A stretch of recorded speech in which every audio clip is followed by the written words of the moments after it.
Good afternoon, everyone. Welcome to Invest Newark's Financial Fridays.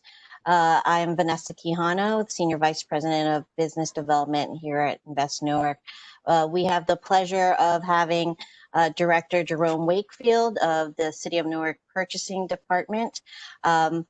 With that, I just want to please advise everyone to keep your audio on mute for the duration of the presentation.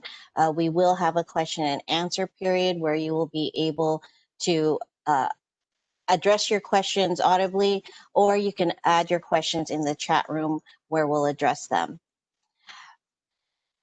To get started, I just wanted to introduce you all to Invest Newark and what we do here. We advance economic development in Newark.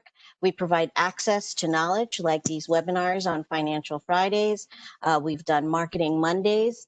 We also do certification and procurement prep, in addition to one-on-one technical assistance. We also provide access to capital. During the COVID-19 pandemic, we ensured that you had access to the resources of the different types of emergency grant funding, and we continue to do so. So please, if you do need additional assistance, you may email us and we'll ensure that we direct you to those resources. We also provide access to land. We will be launching the Newark Land Bank, where you will have access to residential land. And also, we can connect you with other resources for site selection for commercial property. And of course, we provide access to business opportunities. That's not just through the advice we give you through technical assistance, but that's also through our procurement portal where you can view contracts, bids, and RFPs, not just in Newark, but in the County of Essex, and also from anchor businesses in Newark. You can find all this information at our website at investnewark.org. With that, I'd like to introduce our speakers for this afternoon session. We have our CFO and CIO of Invest Newark, Ladell Robbins, and also, as I mentioned earlier, our purchasing agent from the City of Newark, Jerome Wakefield. Ladell? Good afternoon, everyone. Thank you all for participating today in this webinar. This, I believe, is our third Financial Fridays, and we are now pivoting to something which we really want to get to with respect to the Financial Fridays program, and that's the topic of making money. Previously, we provided helpful information on the PPP program and other programs that we thought would be of assistance during this period and overall. We'll continue to do that. But now we want to, for the next 3 weeks, to talk about growth and to talk about opportunities to make money for your business in the City of Newark. And so with that, I'd like to just take a few moments to actually read the bio of our guest speaker today, because we're very fortunate to have an individual with his experience serving the City of Newark. Jerome Wakefield received his BA in criminal justice with high honors from Rutgers University, Newark, and his Juris Doctorate from Seton Hall University School of Law, where he served as a visiting ambassador and president of the Black Law Student Association. During his tenure, the association earned the National and Regional Community Service Award. He subsequently clerked for Judge Verna Leet in Jersey City's Office of the Public Defender. He served as an intake specialist for the American Civil Liberties Union of Newark. He's represented juveniles as part of his clinical program participation in Seton Hall University's School of Law Center for Social Justice. He received the Outstanding Clinician Award in Juvenile Justice. Jerome Wakefield, he is also an adjunct instructor of substantive law for the Institute of Pre-Legal Studies. Jerome was the co-founder of the Prisoners Self-Help Legal Clinic at the Seton Hall University School of Law. After graduating from Seton Hall, he served as an assistant director at Delaney Hall and Toller Hall, and as a director of Kentuck Community Resource Center. He is a certified offender workforce development specialist and global career development facilitator. He's the chairman of the Newark Homeless Commission for Mayor Cory Booker and as coordinator of the prisoner reentry program called Opportunity Reconnect. Over the last 16 years, he conducted a successful New Jersey bar prep program. He has served as the chief of staff and managerial specialist to the Corporation Council of the City of Newark. And presently, and while we're delighted to have him here today, is he is the qualified purchasing agent for the City of Newark. In that function, he has the authority, responsibility, and accountability for purchasing activity for the city, including the preparation of public advertising for bids, receiving bids, and the provisions of goods and services, and the awarding of contracts on behalf of the City of Newark. So we're very delighted to have Director Wakefield with us in the first of what will be a three-part series to carefully explain how one can go about obtaining business from the City of Newark, given its important objective. So I'm delighted to hand over to Director Jerome Wakefield, qualified purchasing agent for the City of Newark. Thank you. Thank you, Ladell, for that introduction. And I also want to thank Vanessa and you, Ladell, as well as Bernal Hall, the CEO of Invest Newark, for this opportunity to present information to you today and in the upcoming scheduled sessions. But equally important, I want to thank all the attendees today and all the participants today. And overridingly, I'd like to thank our mayor, Ross J. Baraka, for his leadership and his insight.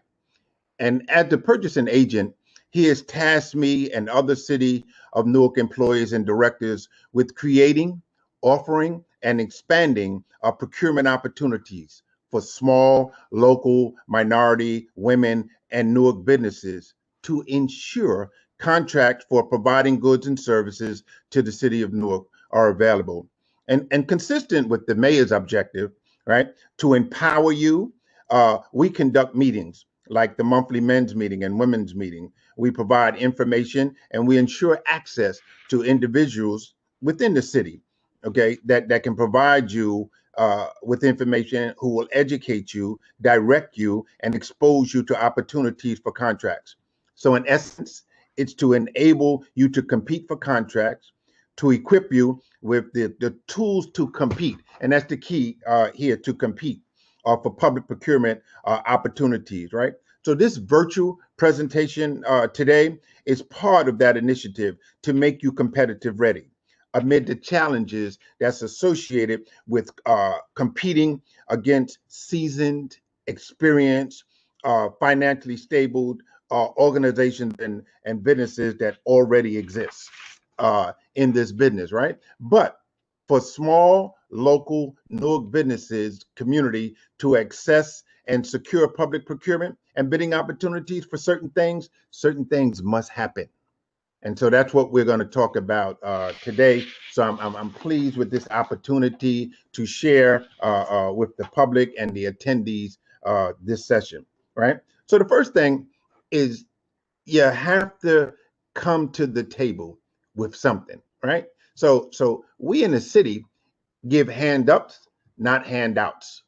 And so it is incumbent on people looking to do business with us to stay informed, to know the rules of doing business, right? It's like playing chess, which I'm an avid chess player, right? Is that you have to know the rules of the game, but at some point, it's your strategic and tactical decisions that will propel you or make you successful. So in doing business, not just in the City of Newark, but anywhere that you attempt to do it, you gotta come prepared. You have to do your due diligence. You have to have some strategic plans. You have to have some tactics that you're going to use. And so that's no less essential in dealing with the City of Newark. Okay. And so you have to be informed, be prepared, stay informed, and know the rules of the game. So in the format that Invest Newark has set up, there's going to be a three-part series, and this is just the first. So in the second one, we contemplate that I'm going to go through, or a member of my staff going to go through how to properly, effectively, and completely fill out these forms so that you can get full and fair consideration, and so it doesn't act as a barrier to you being successful or getting a bid systemically or otherwise. Okay, but for today, we're just going to lay out the framework, the differences in the types of bids that we have, get to some of the commodities of items that we put out, right?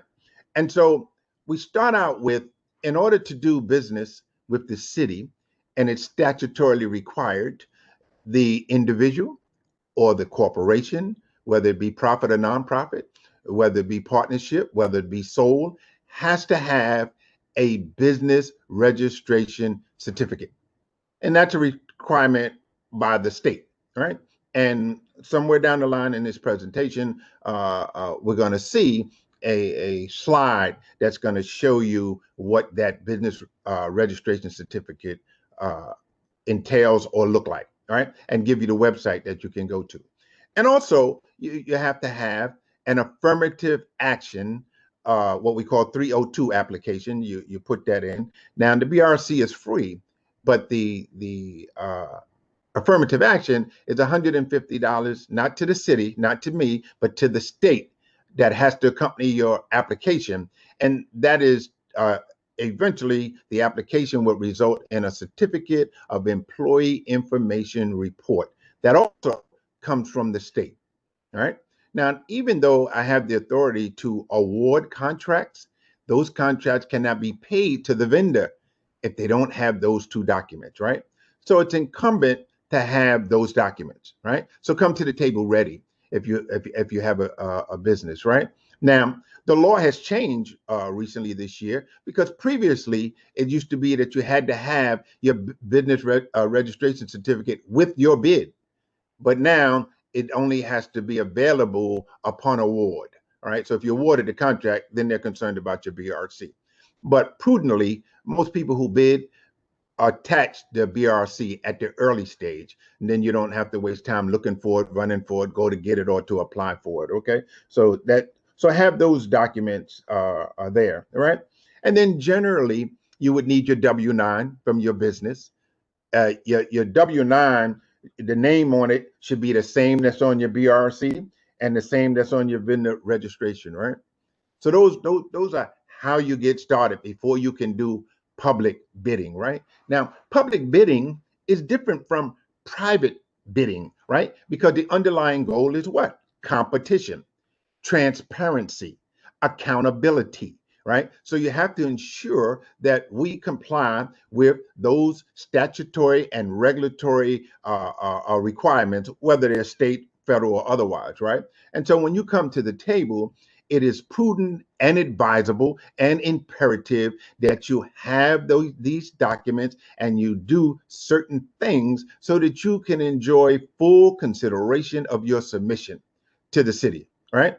Now, the good part about the city of Newark is that the mayor has tasked us with increasing minority local businesses doing contracts with the city, right? So we want you at the table. So at everything that I say, or Ladell say, or Vanessa say, what you should take away from today is that we want you to do business with us. We want you to provide goods and services to the city of Newark, right? But you have to be ready to do that, right? Because statutorily, I'm required in a bid to look at the lowest responsible bidder. Generally, unless there's a multiple award to bidders, okay? And then you can have more than one. But let's go over those things, right? Because it's incumbent on you when attempting to enter into contracts with the city that you understand that it's competition and it's about getting the lowest price. So that's cost efficiency, right? So in order to know lowest price, you have to do what? Do like you were buying a house or a car. Do some comps, right? Compare it. Know the game so that you don't outbid yourself, so that you don't give me outrageous or high price. So the first thing is lowest bid, right? And so we evaluate that. But there's three parts to that. The second is to be responsive. That means and that's what we're going to cover in the second session of Financial Fridays, which is how to properly fill out these forms. But as a prelude, I'm explaining it now. The second component or requirement is that you be responsive.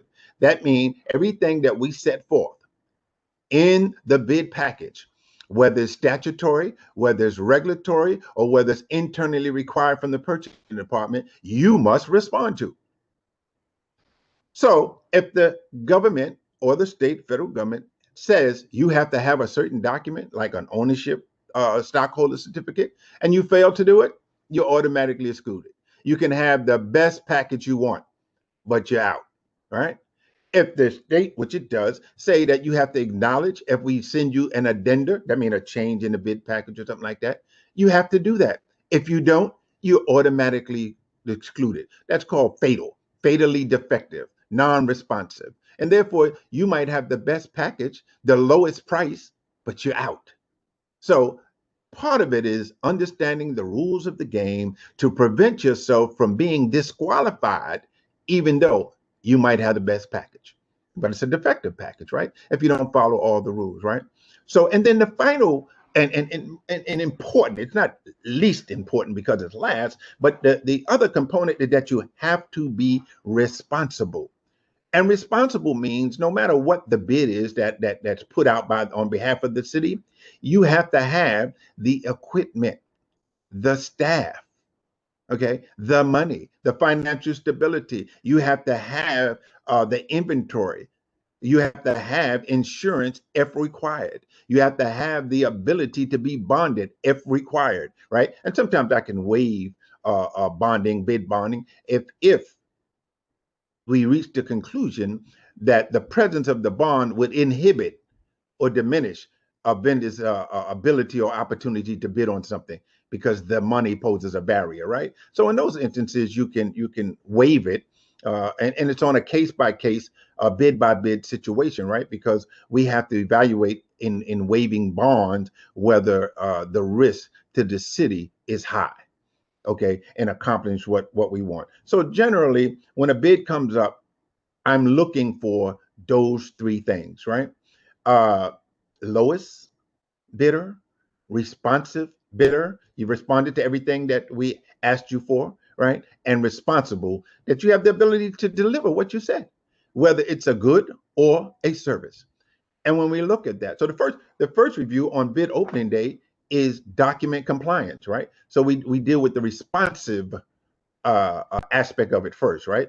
Because I never get to your lowest price if you're automatically disqualified, right? So we look to see if there's document compliance, if they're responsive to the specifications as issued in the bid package, right? So it would behoove you to have someone who could look over your submission prior to submitting it. Now, we don't encourage people to go over their head and hiring accountants and financial experts and lawyers and things. I mean, we're not saying don't do that. And of course, understand this: the people who are seasoned and experienced and have current contracts, they do. So if you can afford it, do it. If not, then you have to reach out to organizations such as Invest Newark and others that will assist you so that your package is presentable for full consideration, right? But so don't just haphazardly just throw something together and then put it in there because there's people competing against you. And you generally it's people competing against you who know better, have more experience, especially if you're new or local or just coming to the table, right? And then you have people who's competing against you that do not want you eating at the table on their plate. So in order to get into the game, you have to do your due diligence. You have to be prepared, right? And so that's a point that I want to emphasize when you come to the table. And presentation is important, right?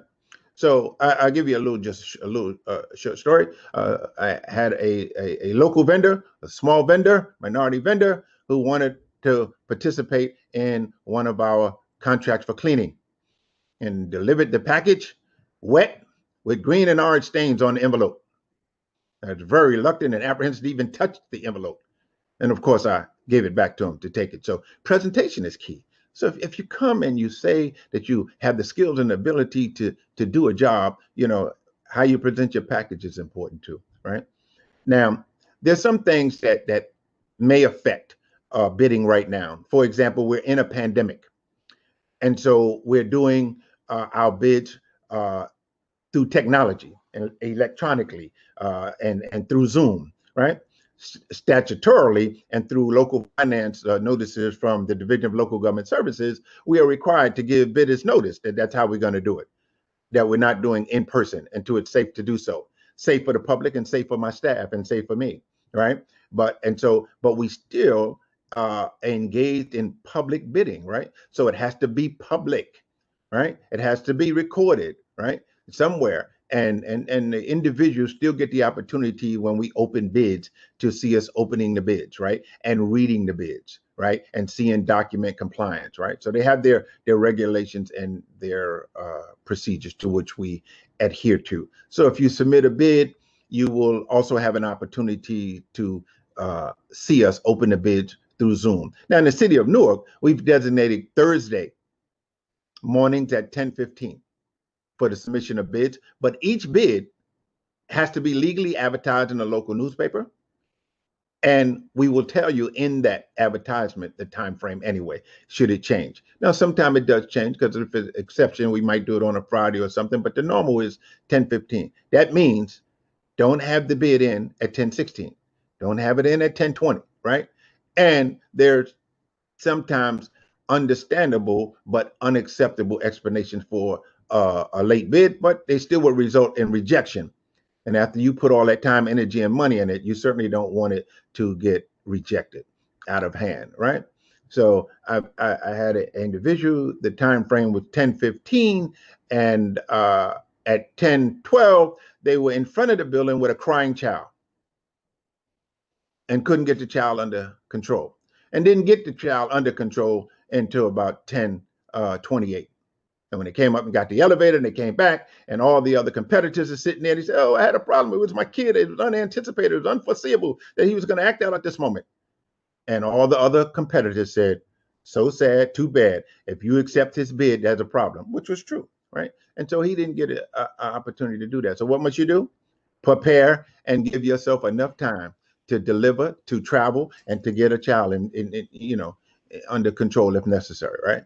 Because we are stuck by the rules and the regulations that require that, right? So now, having said that, sets you up for now what's going on to explain the variety of bidding opportunities that we have, right? We have what we call a under the threshold bidding opportunity. And this amount is set every 5 years by the governor, right? And the governor this year set that at $44,000, right? Previously, that became effective July 1st, 2020, but previously it was 40,000, right? So that means that I don't have to go through the formal process of bidding in order to award contracts that's under $44,000 annually for the year for anything that's singular in character, right? What does singular in character mean? So that if you want to order, for instance, 1,000 T-shirts that Newark go forward against COVID-19, right? And I order 20,000 for my department. Information technology orders 10,000. How much left? 14,000 for any other department to use for the year. Why? Because it's singular in character. It's T-shirts. Okay. So, but in order to do that and to use that informal system, what we call informal solicitation, you have to solicit at least a minimum of 2 quotes. And the solicitation has to be identical that you send to everyone, right? So if I only send out 2, each I get the same quote. I want T-shirts that say COVID-19, Newark versus COVID-19, right? Or Newark moving forward, right? Same thing. How many and how many you want, how many you expect. And if you get more than 2, the law only says a minimum of 2, but if you have more than 2 quotations because you want to expand the opportunities, then it has to be identical to each vendor, right? Now, one of the improvements that we're working on this year too, at the invitation of Invest Newark and Ladell, is that our directors, in exercising their discretion to seek providers of goods and services, that they send those to the Invest Newark procurement portal, right? And so with that, when we accomplish that, it would give a broader opportunity for smaller businesses to get involved, right? Traditionally and historically, those smaller solicitations are within the discretion of the directors. They're in the knowledge, the intimate knowledge of the directors of what their needs are and how they can accomplish it, right? But you still don't want to rely exclusively on people that you know or people that you've done business in the past. You want to give it to any individual that has the ability and the capacity to provide you with the good or service that you need at that time, right? So those are the small ones, right? Anything over $44,000 has to be bidded out. And we have requirements for that, right? We have to legally advertise in the newspaper and say, hey, I need this good or this service, and I need it in this time frame. And you describe it in what we call specs or specifications, right? And then we have all the conditions, our general conditions that you have to comply with, right? That means all the mandatory forms, that means insurance, whatever may be required in that particular one for anything that's $44,001 or more. Okay, so that's competition that has to be advertised. The bid has to come back in. We have to evaluate it. We have to make a recommendation, and then it has to go through our legislative, the municipal council process. And then if it successfully goes through that process, then we would make an award to the winner, right? The successful bidder, and then they will sign the agreement, sign an award, and perform, either produce the good or perform the service, right? And so then the third type is what we call a request for a proposal. And I'm not going to bog you down with all the intricacies of the difference, but what you should know is this is when you can consider more than just price, right? You have price and other considerations. But in order to access the method of securing goods or services through the request for proposal, what I'll call RFP from here point on, you must first obtain municipal council approval to solicit that good or service. Once they approve it, you can then put out the bid, the RFP. The RFP is different from a traditional bid in that it is more technical, in that you have to have a predetermined methodology for determining how you're going to rank it, how you're going to score it, and select your winner, right? And in addition to that, you have to have a committee of evaluators that's going to evaluate the proposal.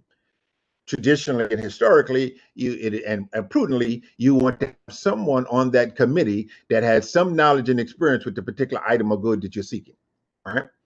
And then the committee makes its recommendation, right? And before they can even consider your submission on an RFP, they have to complete a no conflict letter, right? So I would send that to each individual after the evaluators have been identified to me, so that they can review it.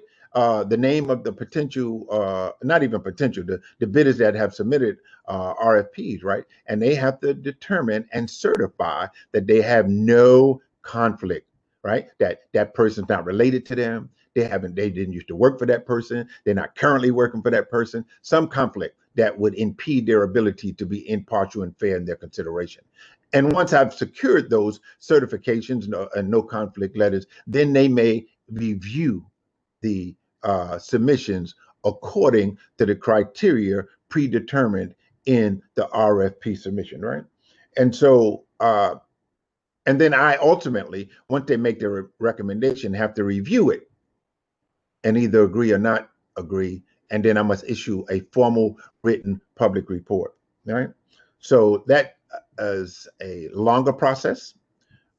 Bids normally have to be advertised a minimum of 10 days prior to the due date of opening. A RFP requires 20 days minimum prior to the opening of the bid. And if it's for a particular type, like energy, or something, then it's 60 days, right? So it depends. And we clearly refer to the statutes. I don't remember all that stuff off the top of my head, but we refer to the statute, which we like to do. Okay, so it's a little more complicated process, but it's doable. And then individuals get an opportunity in a proposal to give us their proposal. What are they proposing to do and how they can do it to fit the needs of the city, right? A little different from a regular bid that we enunciate what we're looking for as opposed to what you can provide, right? And so it's good to understand those type of differences. And finally, there's the statutory permission or authorization that is reposed in me as the purchasing agent to issue emergency declarations when the need arises, when the need is imminent and it affects the health, safety, public health, safety, and welfare. All right. And so this year, I've issued 21 emergencies. There's a 22 presently before me, but we issued emergencies on a variety of issues, right? From our successful lead service line replacement program, right? Which was necessary at the time to save lives, to save and increase the health of our citizens and our residents and our visitors. And then we had an emergency for sterilization of public buildings, for securing PPEs, with personal equipment that's going on in this COVID, housing of the homeless in an environment that allowed us to test them, to give them medical resources, and to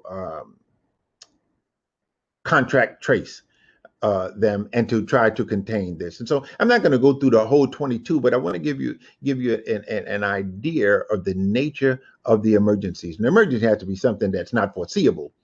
If you had time to plan it, then it's not an emergency, right? So it's something that's not foreseeable, something that's imminent, and something that affects statutorily, and that's 40A11-6. I'm not going to bog you down with all the statutes, but it affects the public health, safety, and welfare. And once I reach that conclusion, and I'm satisfied that, then we will issue a declaration. Now, this slide that's up there right now, the thing about public bidding and procurement that's different from private is that we're required to do competition. We're required to have transparency and accountability. So this slide says if you go to newarknj.gov/central purchasing, you'll go to our website and you'll see that all of my emergency contracts that I've declared are there. It references bid opportunities and RFPs. And then it gives you an explanation, something of how do you do business with the City of Newark. Well, we're doing it here today, but generally you can go online and look at it, right? And then there's things that guide me, right, and require me. That's the policies.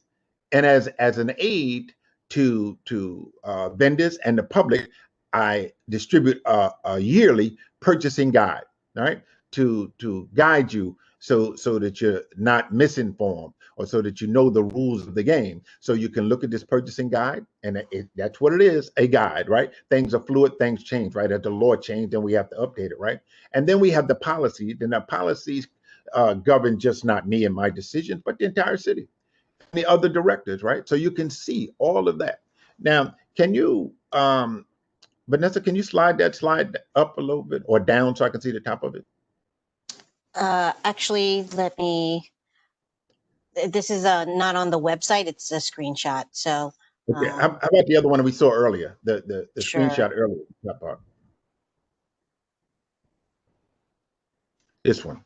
And you see on our site, local minority businesses are needed. That's the mayor's mission and objectives. We want you in this game. We want you at this table. We want you, if you have the ability and the capacity to deliver goods and service to the city, we want you. Now, just as well as we want you, there's other people that don't want you at the table. And so be very clear about that. And that's why it's incumbent on you to do your due diligence, okay, to make sure the package is prepared properly, that you read it, because in my view, reading is fundamental, right? And so read it before you submit it, so you're not disqualified, right? And so we want you at the table. We want you to have an opportunity to access procurement and bidding opportunities, but the responsibility is incumbent on you to come ready and to do your due diligence, right? So I wanted to share with you a little poem that I was thinking about. Well, well prior to this, but during this process, I want to share this with you if you give me a moment. And it's called Builder or Wrecker. Which are you, right? And so in this it says, and I'm going to do it for you right now, is as I watch them tear a building down, a gang of them, men in a busy town, with a ho heave ho and a lusty yell, they swung a beam and the sidewalk fell. I asked the foreman, are these men skilled and the men you'd hire if you wanted to build? He gave a laugh and said, no, indeed. This is just common labor is all I need. I can easily wreck in a day or two what builders have taken years to do. And I thought to myself as I went my way, which of these roles have I tried to play?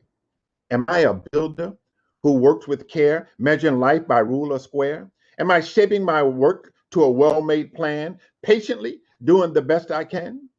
Or am I a wrecker who walks to town content with the labor of tearing down? And so you ask yourself, and that was by Charles Franklin Benvega, right? That poem. So which are you? A builder or a wrecker?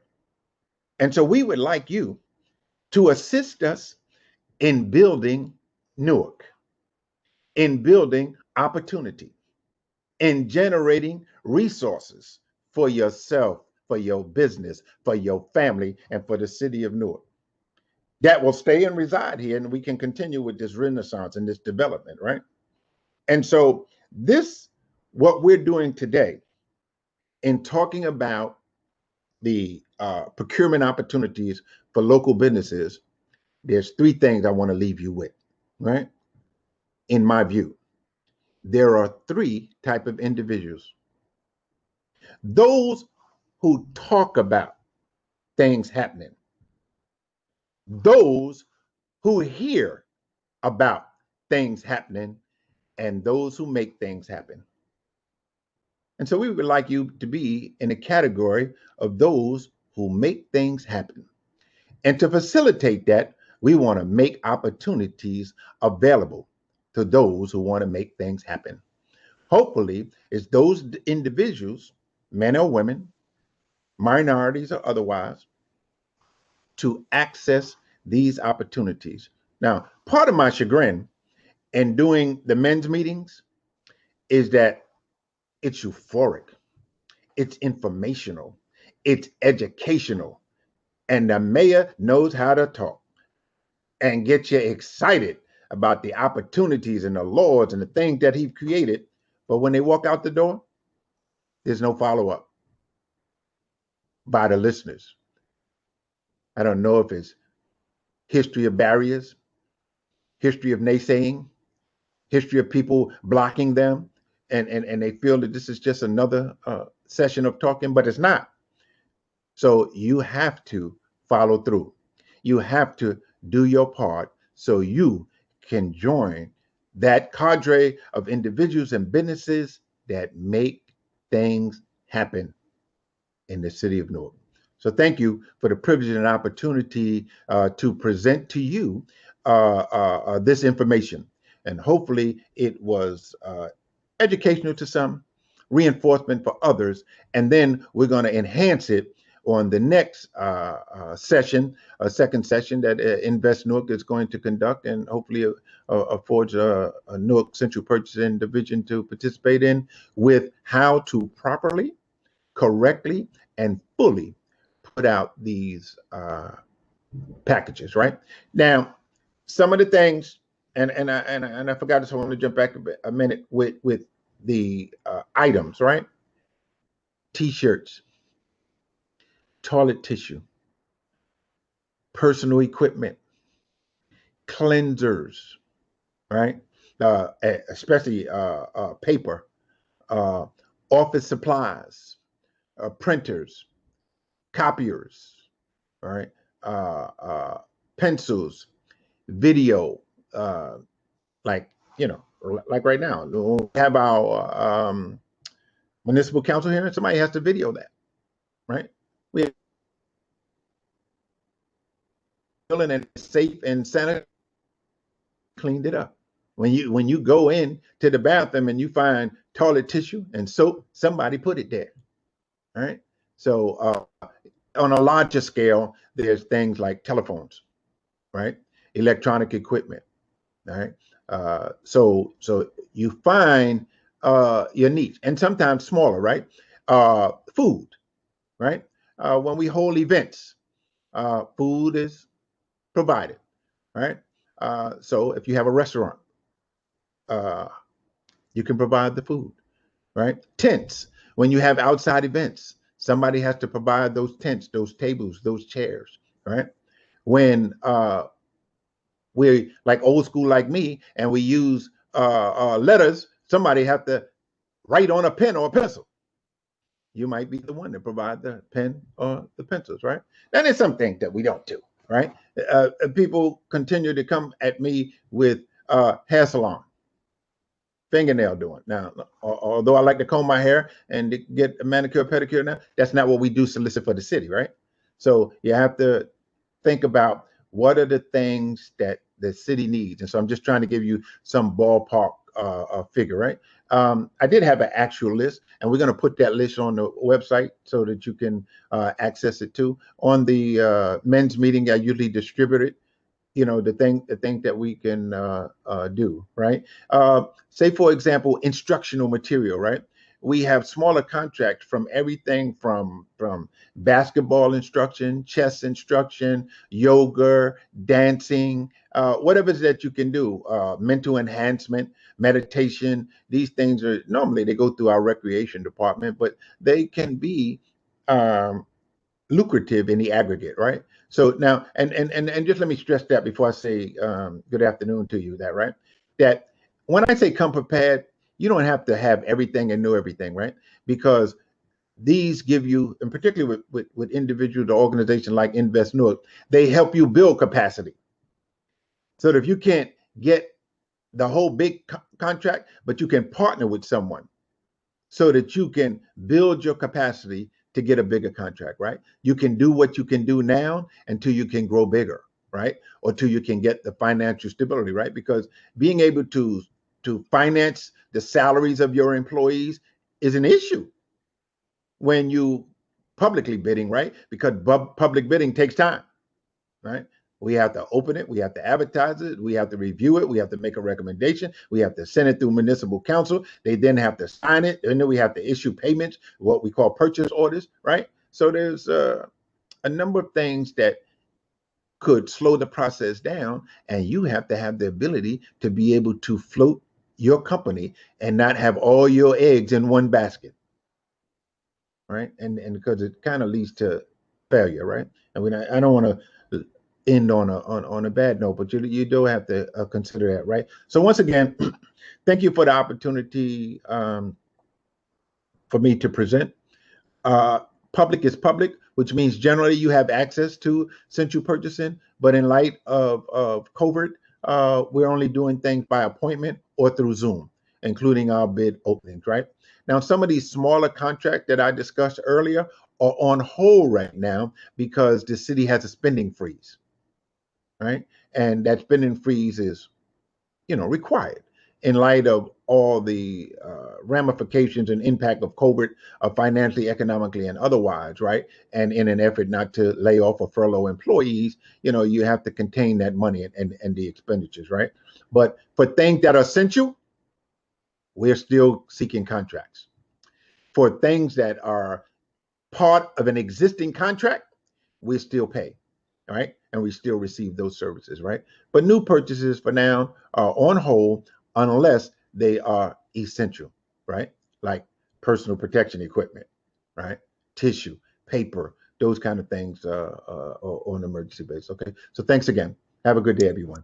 Vanessa and Ladell and Invest Newark, thank you for the opportunity and for your cooperation and collaboration in providing a forum where these individuals can get this kind of information. Thank you. Jerome, thank you. Ladell? Yeah, I just wanted to say thank you so much to Jerome Wakefield for this valuable information. Again, this is a 3-part series. First part is so you understand kind of what's happening. Second part, we're going to get into, or second and third parts, we're going to get into the specifics of making a bid so you can be successful. In the interest of time, Vanessa, I'm going to hand it over to you to do Q&A, but if we need a few questions to get started, I have a couple to get us going. But if you have some already, let's go ahead and get into the audience questions. Okay, and I'm here. I'm staying for that portion too, question and answer, okay? Great. Just to address some questions that came in through the chat, you did already discuss the different types of services that the city does look for. You didn't touch upon construction and engineering, but is there anything you'd like to share specifically about those industries? How would those usually be requested? Well, they generally would flow through the engineering department. There are some portions of construction contracts that they send to me. Almost all of them, it comes past me for review, but I'm not the promoter of it. I'm not the issuer of it. I will look to see that they comply with local public contract law or other regulations. For example, you have to have a Public Works Registration Act certificate for construction and demolition, where you normally don't have to have that in a regular bid, right? You also have to look at the prevailing wage determination issued by the state. Now, there are a few other regular bids that you have to do that too, but there are more requirements with respect to construction contracts.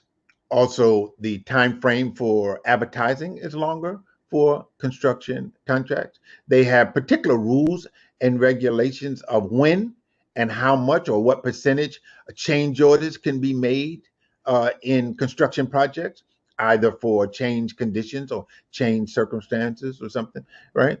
So it's a little more intricate in dealing with the construction contracts, all right? However, the same core ingredients that I've enunciated earlier are applicable in construction contract. Do your due diligence.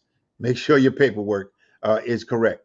Make sure you have the required permits, right, to do the work, or or the certificates that you need to do the work.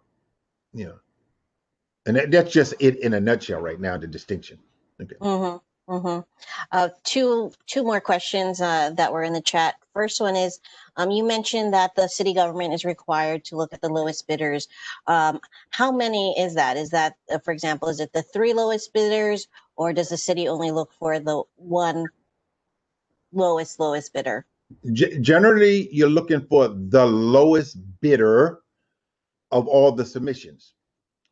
But if you announce, the law permits us, if in the specifications, we announce to the public that in reviewing these submissions, we may select more than one vendor to provide this good or service based on line item or commodity, then you're looking at more than the lowest bidder, right? You're looking at lowest bidders, right?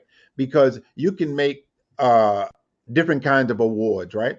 Normally, we make a single award to a single vendor, but there are opportunities with prior announcement that you're going to make a dual award. That means to two people, two companies, right? So they don't have to be the lowest, but they're the two lowest, right? And then you can make what we call a multiple award with prior notice in your specifications and advertisement. Make a multiple award, then it's going to be more than two. Okay. Mhm. And so we'll look at lowest. It's still a relevant consideration, right? And so, but we then go down line item by line item. And so we may have a bid where you're the lowest in item 1 through 10. You're not the lowest on 11 through 20, right? And you're not the lowest on, 21 through 30. So we may end up having three, right?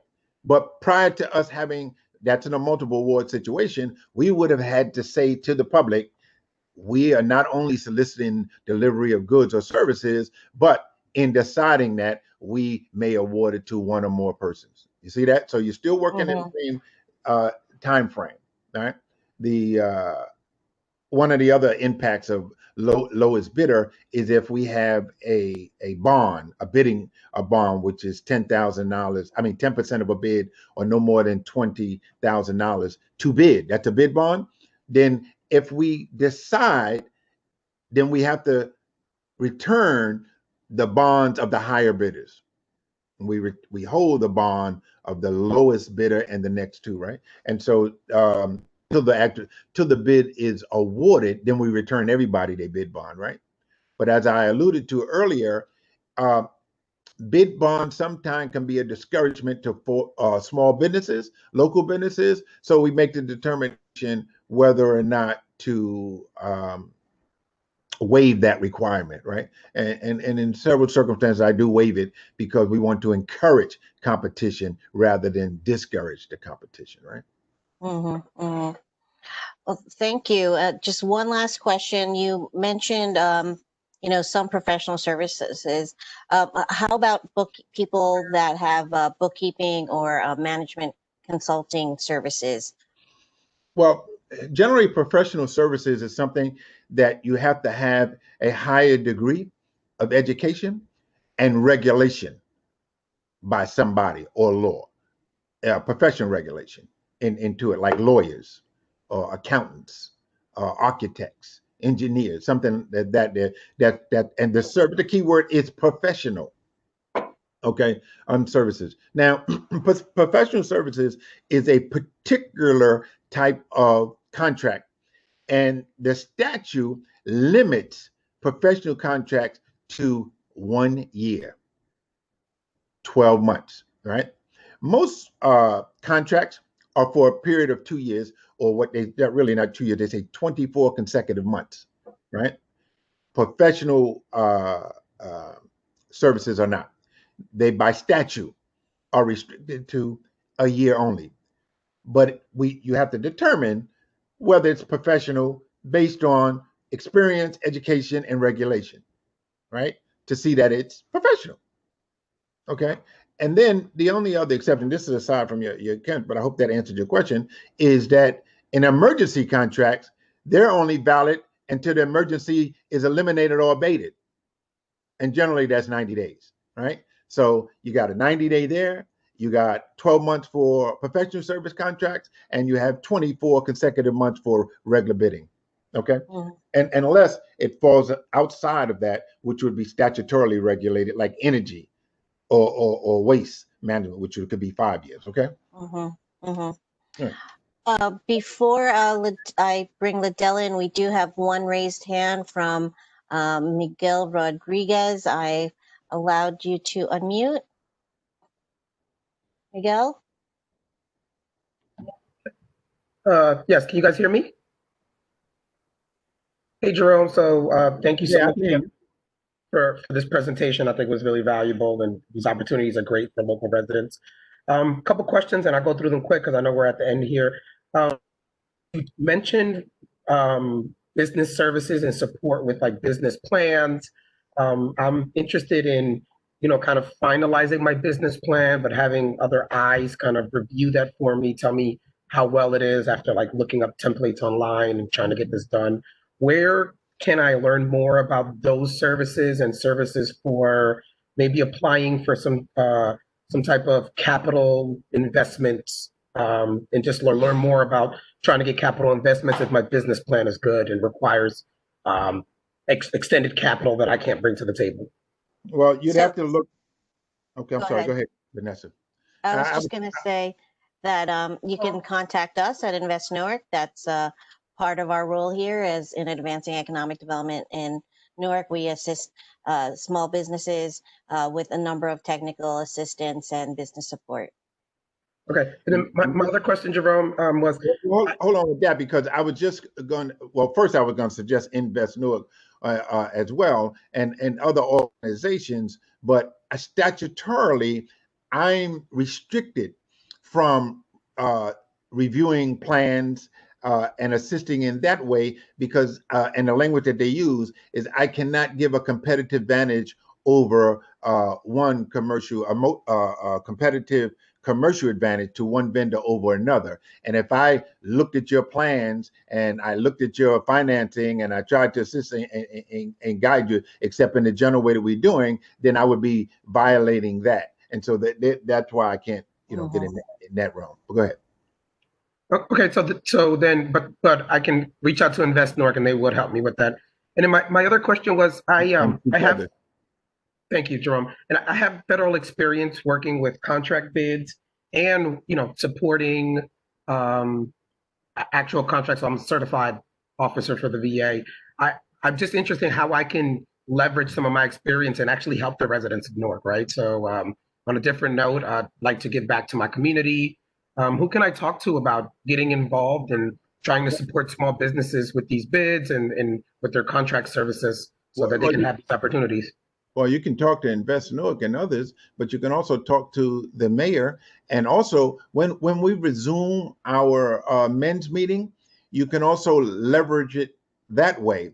And you will be given opportunity to have in person, or maybe even do it Zoom now, discussions on sharing the knowledge and experience that you have. And although we are involved at times with federal regulations, and especially if it's a co-oping or a national co-op or something of that nature. But the federal government has different guidelines and rules, sometimes in terms of advertising, sometimes in the bid threshold, in terms of, and so we have a way of reconciling all of those, but generally, if someone has that kind of unique understanding of the framework of dealing with the federal law as opposed to local or state regulation, that's important too. And so if you want to share that, I would suggest that you, one, contact Invest Newark, two, contact the mayor, three, when we resume these men and women sessions that we conduct on a monthly basis, that you come and that you speak, and we'll give you the mic and let you share your information. And then I'm not telling you how to do your business, but you may set up a business or a nonprofit that does that. Thank you. Thank you, Miguel and Jerome. Ladell, do you want to address some of the questions you had in mind for Jerome? Sure. I'll just ask two in the interest of time, because I know we're coming up on the hour.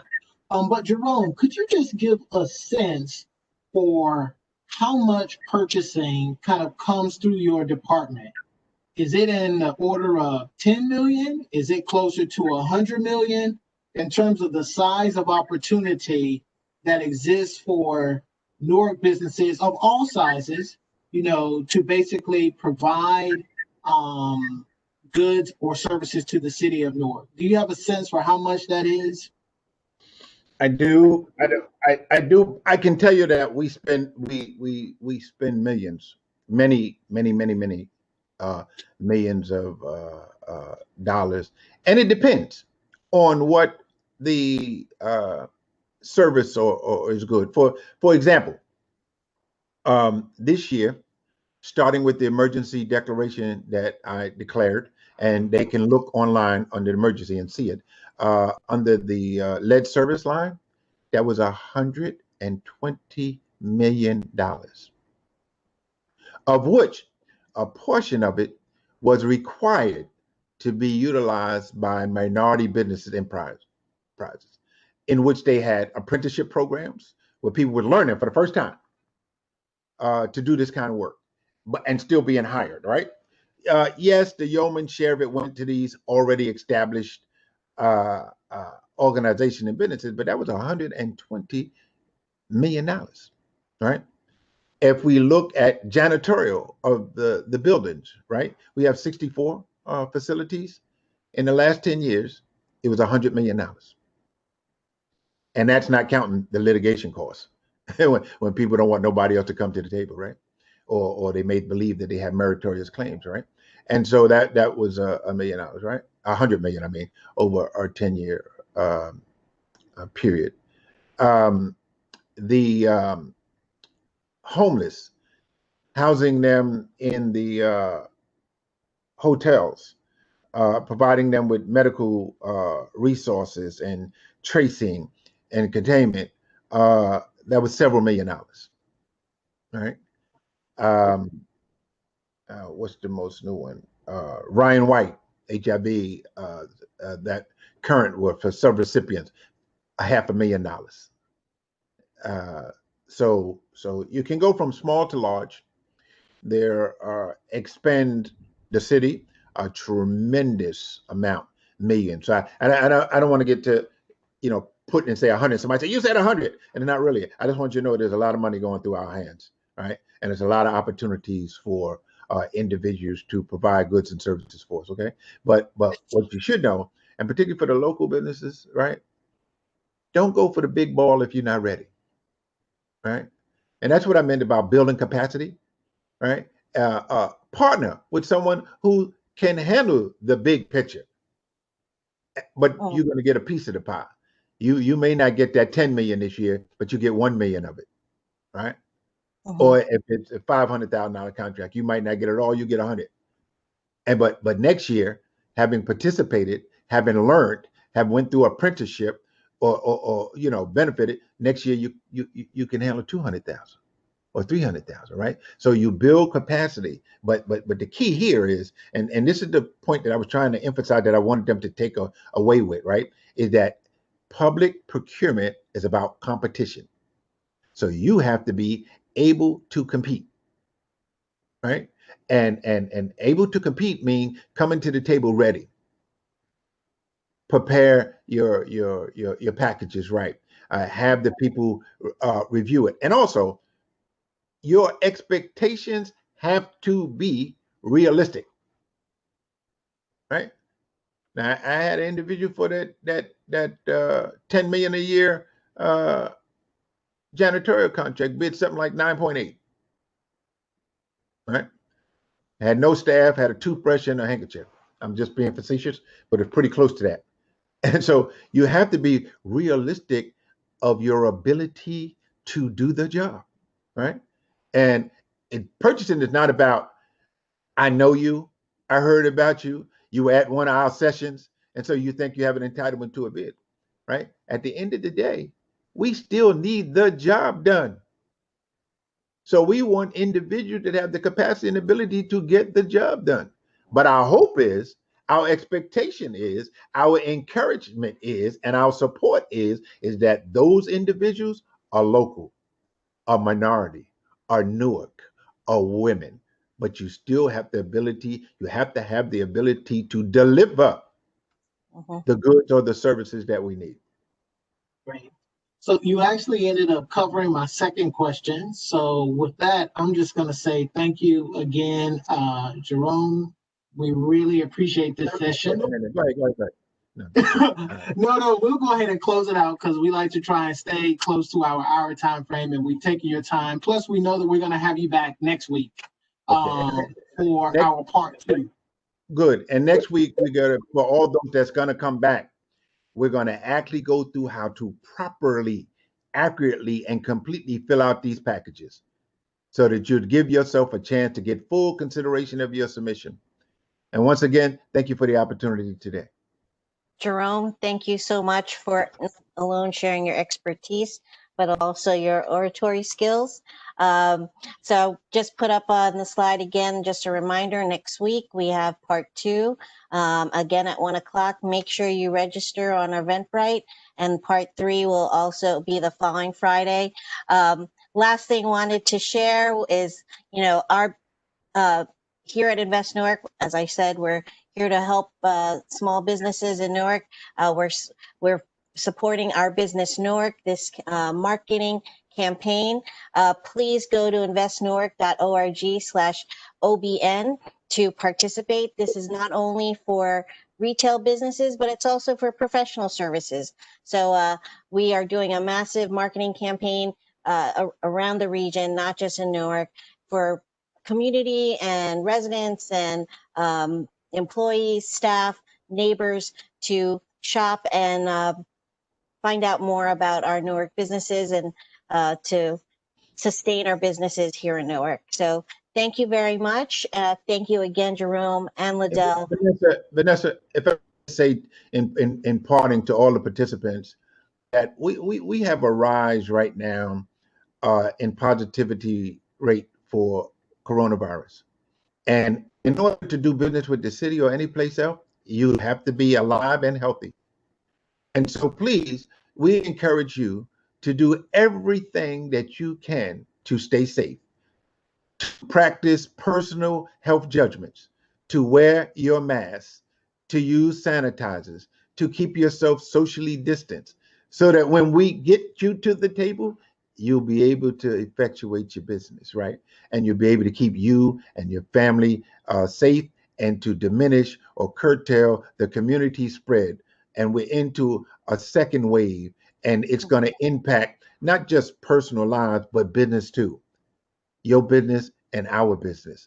So when we say be still, be still.